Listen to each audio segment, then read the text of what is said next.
This is my friend Ishaq. We both work full-time, but we wanted to go on a winter mountaineering adventure. So we came up with this plan. We'll take an overnight train from Friday to Saturday, arrive in Scotland, spend all weekend on the mountain and stay overnight in a hostel, and then catch the train back, arriving in London on Monday morning and going straight to work. We get all weekend on the mountain and would use no annual leave whatsoever. So let's do it. Yeah, you ready? Yeah, it's on my back. Yeah. You can get off at Islington and walk up a bit.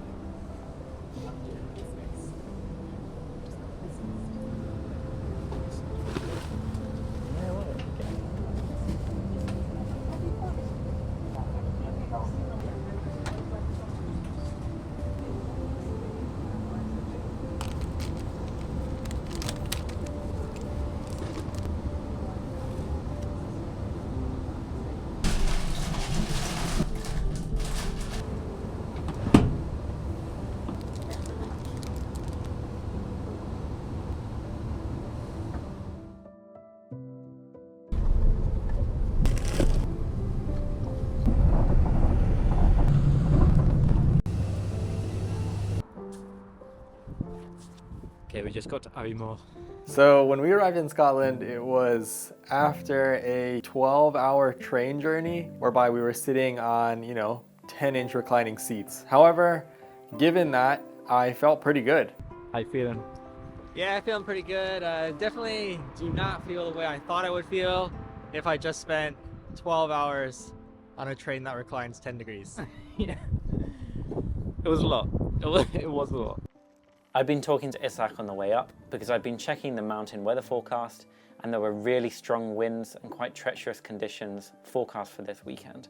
So I was prepping him that maybe we would travel all this way and go to all this effort to not actually be able to get on the mountain because it might be too windy. But I thought that opened.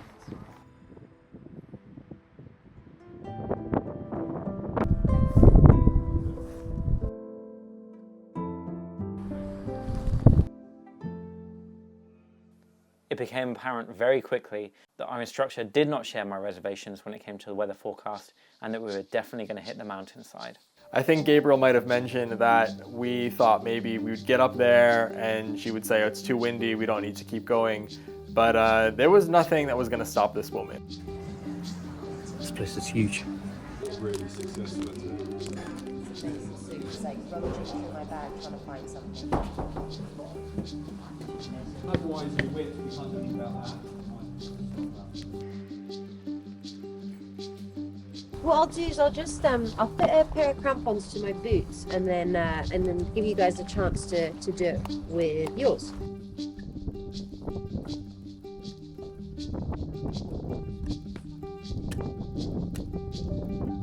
Yes. Yeah, that's perfect. Yeah.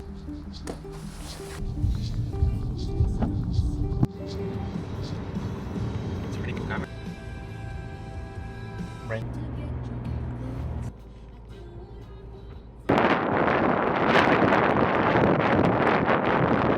The first thing that I noticed is the wind chill was absolutely horrific at this level. I had to have my balaclava all the way up on my face almost at all times, otherwise it felt like my nose was going to drop off.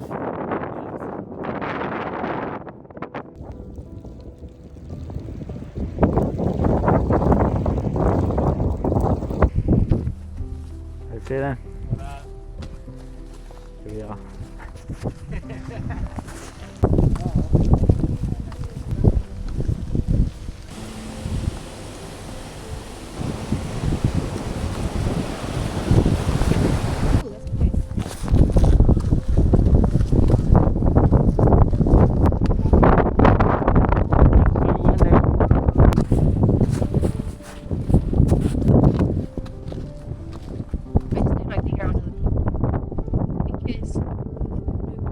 Our guide for this weekend was a woman named Ella. She was incredible. She grew up in Kenya and now she lives in Scotland doing this full time. She runs winter mountaineering courses every weekend as well as doing private trips. Her enthusiasm for the mountains really rubbed off on me and I'm really glad that we had her as our instructor for the weekend. Going off route, find our first snow patch, get our crampons on, skills.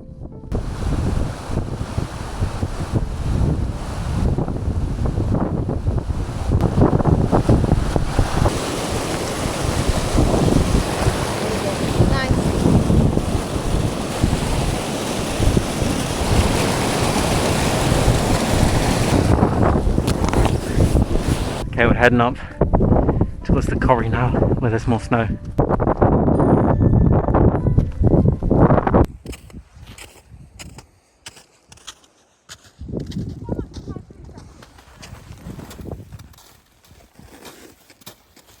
Where am I flicking?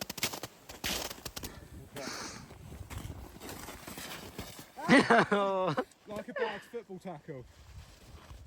Good.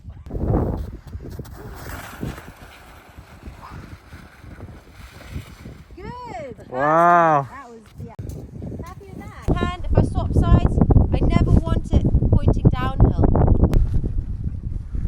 Cool. And then feet off the ground. The first thing that we did was learn some basic Ishaq skills and crampon skills. We were cutting around on this edge that had some snow on. It was actually pretty fun and I felt pretty safe. After we got comfortable with those basic skills, we pushed on into the Corrie, which is where we're going to spend the remainder of the day. This is where the weather really started to deteriorate.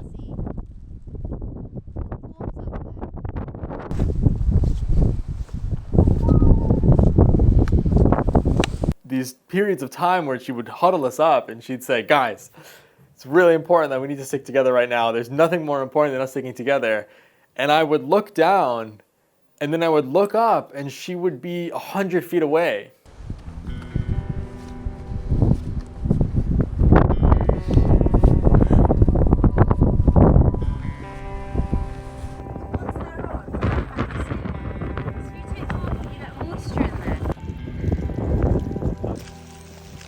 Let's go.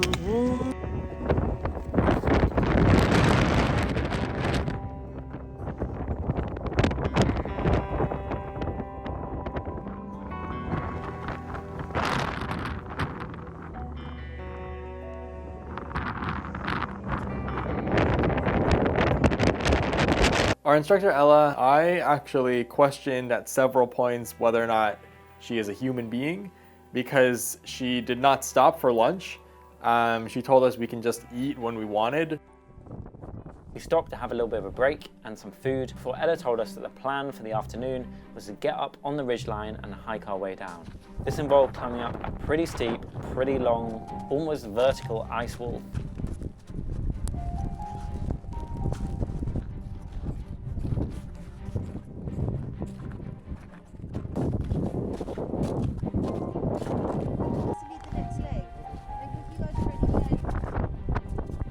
I can remember the going getting really tough and we reached a point where it was so steep where I was unable to stand even with the crampons and we were daggering, so on all fours just crawling up this ledge.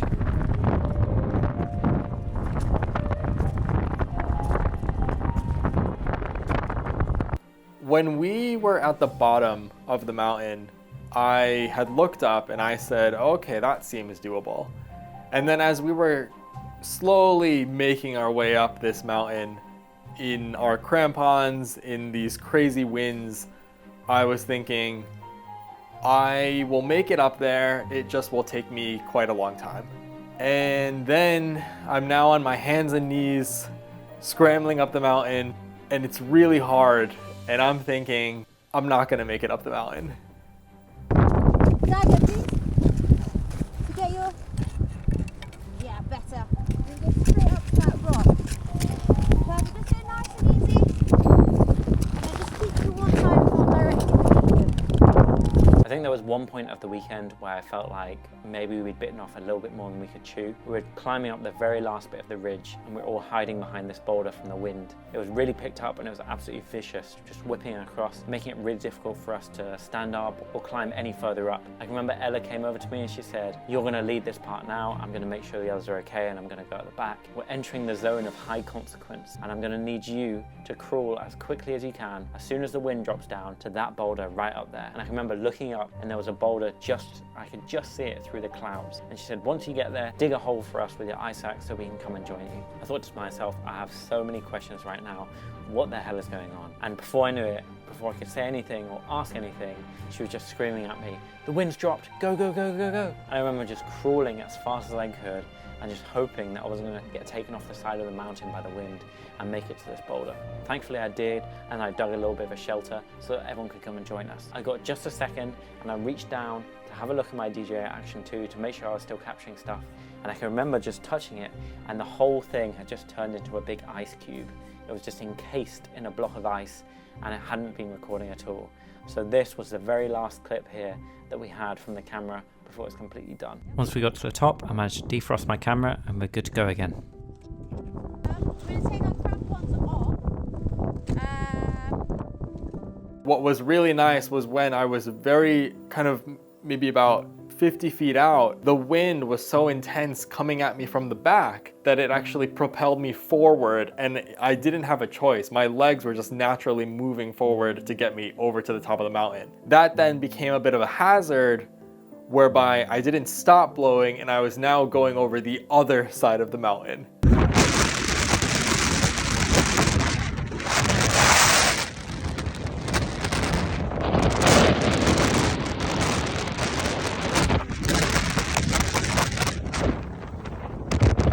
Ishaq was so light, he was literally getting blown off the side of the mountain, and so he had to hold on to the heaviest guy in our group the entire descent so that he didn't get blown away.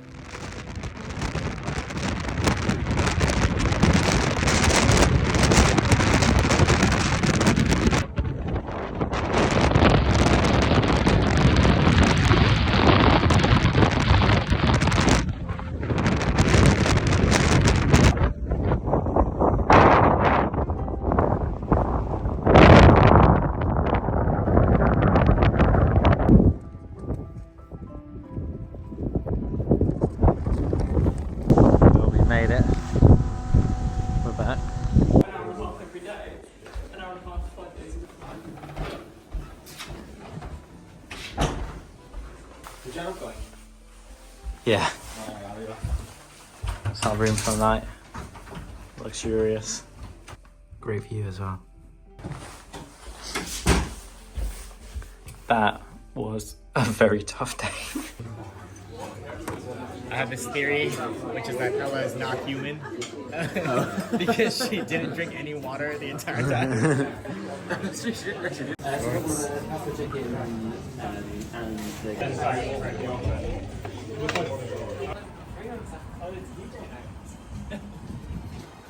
But day one was complete. We went for pizza with the guys and some drinks, and reflecting on that day, we had a really good time.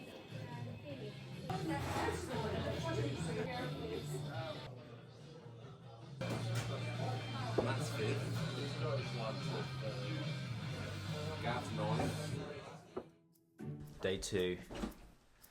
Hey, How are we feeling? we're packing up.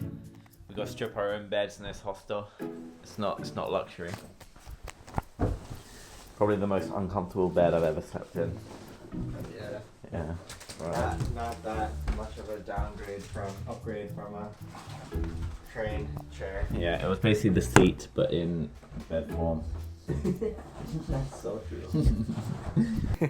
The hostel was fine. It was, just for context, I believe it was maybe 68 pounds total for a room, which was just Gabriel and I, which was nice. It was okay. We had a shared bathroom, etc.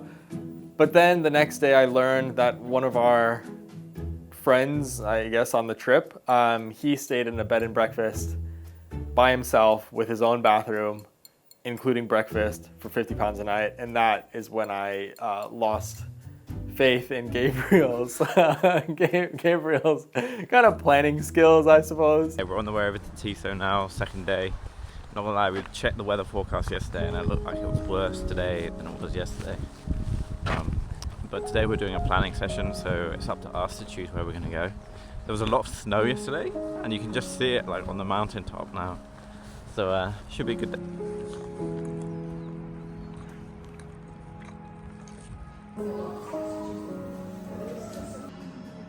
Just about to go into the planning session now. Wish us luck.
It's really nice if you've got like 4 people, because then you can just make like an ultra hotel.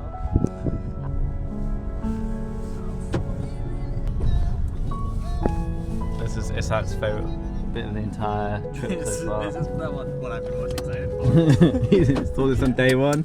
He's been thinking about it ever since. One thing I was really grateful for, if you're watching, was Alex, that other man. He did take me to a farm shop so that I could get some gifts for my wife, which was really nice. So I do appreciate Alex for that.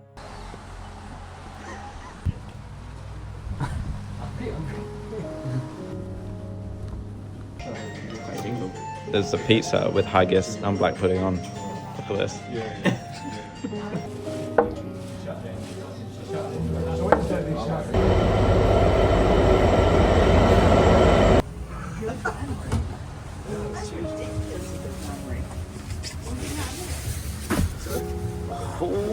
Ultimately, back in the comfort of this office, where it's warm and I'm in comfortable clothes and everything, I would say I would 100% do another winter mountaineering trip. At times it was pretty difficult to get along on this course. I think the sleep deprivation made the challenge a lot harder than it would have been otherwise, but I learned so much. I feel like I've really managed to equip myself if I wanted to go out for a day on the mountain now and do it safely. The ice axe and crampon skills that we learned were absolutely essential. If we were going to tackle any kind of snowy day out or summit, meeting Ella and the other guys on the course was also really good fun, and I managed to achieve my goal of having a winter mountaineering course for a full weekend at a low cost with no annual leave whatsoever. If you're looking to do something similar to this, I'll leave some links in the description of what I booked to make it happen. If you have any questions, ask me in the comments, and subscribe if you like videos like this. I'm uploading every single week here on YouTube. See you in the next one.